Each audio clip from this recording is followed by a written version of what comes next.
Do up a do up shoo, be do up a do up a do up shoo, be do up a do up a do up shoo, be do up a do up a do up shoo, be do.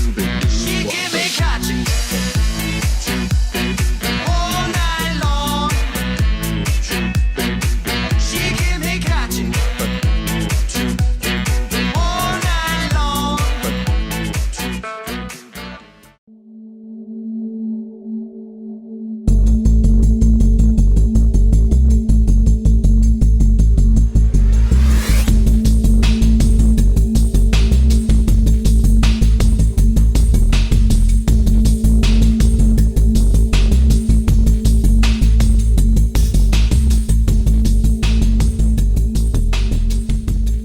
Quelle année tu as acheté le domaine de la Petite Espère? Alors, en 73, 1973. on l'a fait tout de suite, on n'a pas été locataire.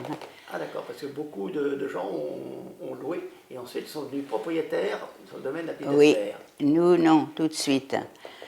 Et c'était déjà important, hein, parce que, oui, les gens louaient.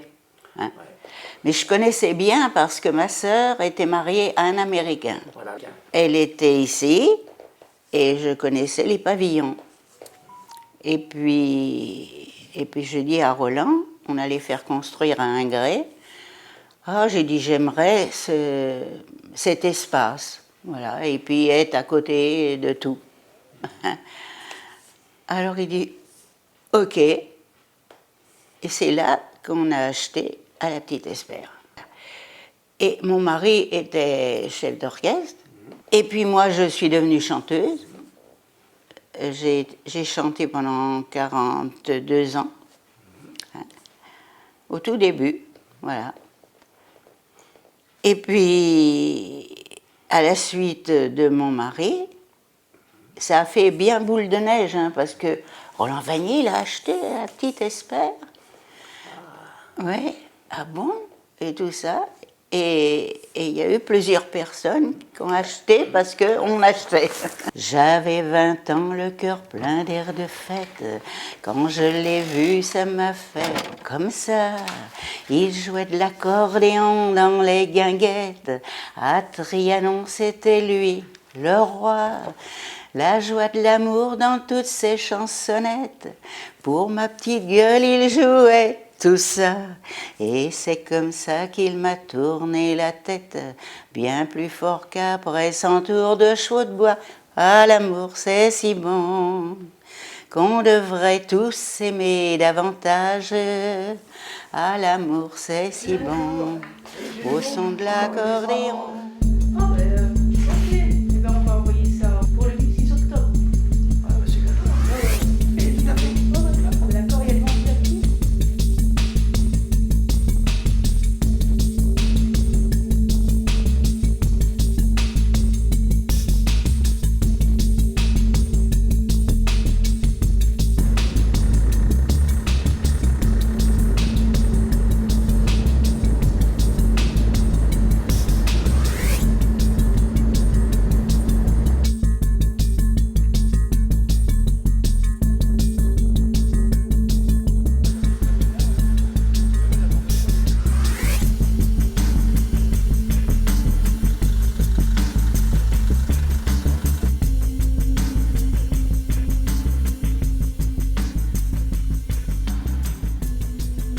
J'avais un ami qui habitait la Petite Espère en tant que locataire. Et donc, c'est tout naturellement que j'ai rejoint d'abord les premiers pavillons, qui étaient les pavillons des Américains, donc en 1970. Et en 1979, à la construction des nouveaux pavillons, comme ma famille s'était agrandie, il fallait que je trouve un autre pavillon. Et tout naturellement, j'ai pris les pavillons construits par la société qui construisait les nouveaux pavillons sur les terrains qui restaient dans le domaine. C'était un lieu pour moi qui était préférentiel pour venir habiter. Proche d'Orléans, d'une part, il y avait l'école qui était juste à côté pour les enfants. Moi, il s'est trouvé que je travaillais juste à côté aussi.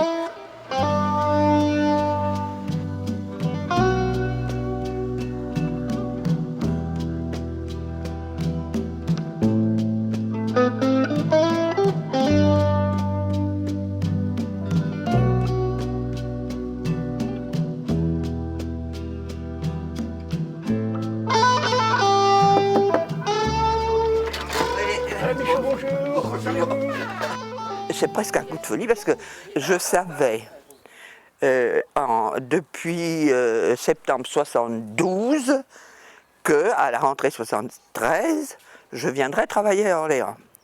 Et donc il fallait que je me trouve de quoi me loger. Et j'ai commencé à regarder les journaux, les agences.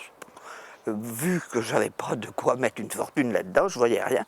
Et puis, donc en février 73, je vois sur je ne sais pas quel journal, parce que j'étais à Montargis, la mise en vente de ces maisons. Je me dis, je vais aller voir.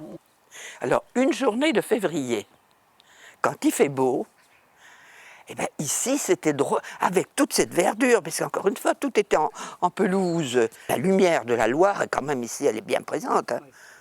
Donc, quand il fait beau comme ça, je ne sais pas, je me vois encore en train de descendre la rue de la Colline, puisque j'avais pas de lieu précis, c'était la Petite Espère, et que j'avais trouvé. Et après, je ne voyais vraiment pas pourquoi revendre cette maison. Hein.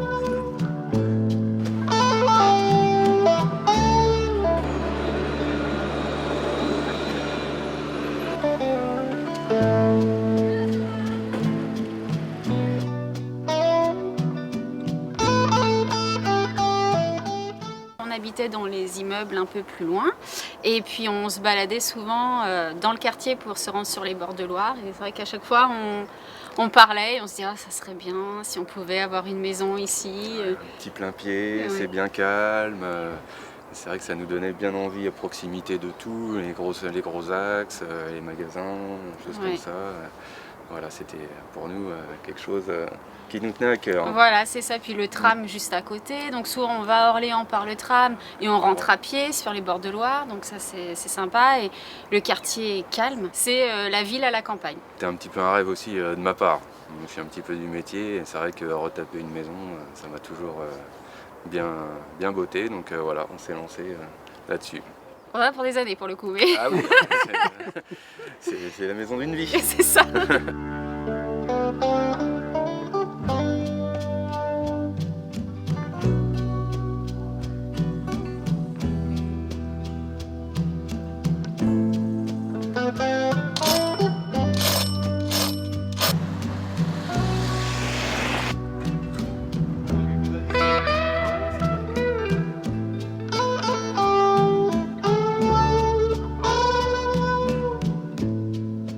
On est parti quasiment de rien.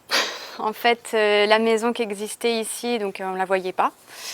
Beaucoup de gens autour ne savaient pas qu'il y avait une maison tellement qu'il y avait de la végétation et qu'elle avait été abandonnée. Et en gros, on a dû tout écrouler parce qu'il n'y avait plus de toit. Parce que c'était une maison qui avait eu un incendie. Donc en fait, il n'y avait plus de toit. On a écroulé un mur et donc il ne nous restait plus que 3 murs sur les 4 et le sol qui lui était intact. Donc on a pu repartir du sol, on n'a pas eu besoin de refaire une dalle, etc. Et on a pu aussi faire notre maison à notre goût, ce qui est un peu unique quand on achète en pavillon et qu'on achète en rénovation. Mais là, vu qu'on est reparti de zéro, on a pu vraiment refaire tout ce qu'on voulait, nous, dedans. On ne veut pas non plus partir d'ici parce que c'est notre maison, vraiment c'est notre bébé, quoi.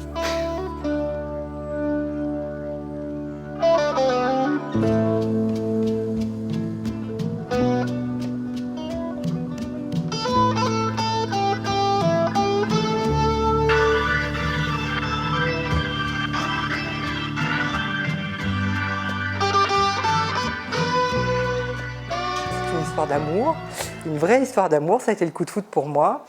Et je me suis dit, pourquoi être locataire? Et j'ai des voisins, puisque la Petite Espère, c'est aussi ça, c'est un peu familial. Et j'ai des voisins qui m'ont dit, eh bien, t'as une maison à 700, même pas, 70 mètres de chez toi, qui est à vendre, va voir. Et effectivement, j'ai fait une visite. Et là, j'ai dit, je ne ferai pas d'autres visites, c'est ma maison. Et voilà, et j'habite ici depuis 2016, maintenant rue de la Colline. Donc j'ai gardé la Petite Espère et je reste à la Petite Espère. C'est un vrai petit village. Voilà, c'est vraiment quelque chose qui était très important pour moi. Au début, ça m'a fait... j'ai eu le coup de foudre parce que j'ai pensé au bord de mer, quand vous allez dans des petites locations et que vous avez cette vie estivale, ce côté très chaud, très chaleureux des gens qui sont en vacances. Et je me suis dit ici, c'est comme la continuité de vacances. J'ai vraiment l'impression d'être tout le temps en vacances quand je suis chez moi avec mes voisins, j'adore mon quartier.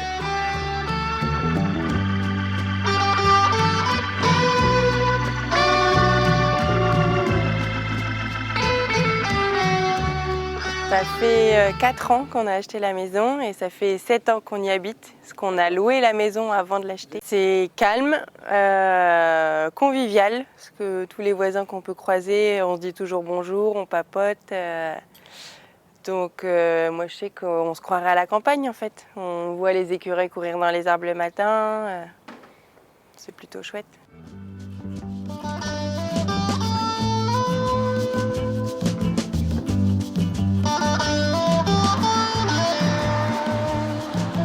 Mes parents qui étaient locataires et souhaitaient devenir propriétaires d'un logement ont eu cette opportunité.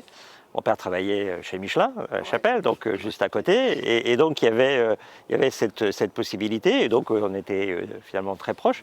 Et pour nous qui avions l'habitude de vivre dans un logement collectif, ça a été un très grand changement. Quand on est arrivé ici, on était encore sur une conception à l'américaine, quoi. Il y avait peu de clôture, quasiment pas de clôture, pas de haies. Et on passait, nous par exemple, quand on allait à l'école, on traversait là derrière et on passait chez les voisins, quoi. Et il y avait cette liberté, cette ouverture qui faisait qu'on passait tous, et d'ailleurs tous les voisins, on se connaissait tous, il y avait une très forte solidarité qui existait dans ce secteur, avec tous les enfants de l'époque dans ce secteur-là. Et donc on allait, on traversait, on prenait le bus ou on allait à pied jusqu'à l'école, sans aucune difficulté. Et c'était aussi des moments très heureux.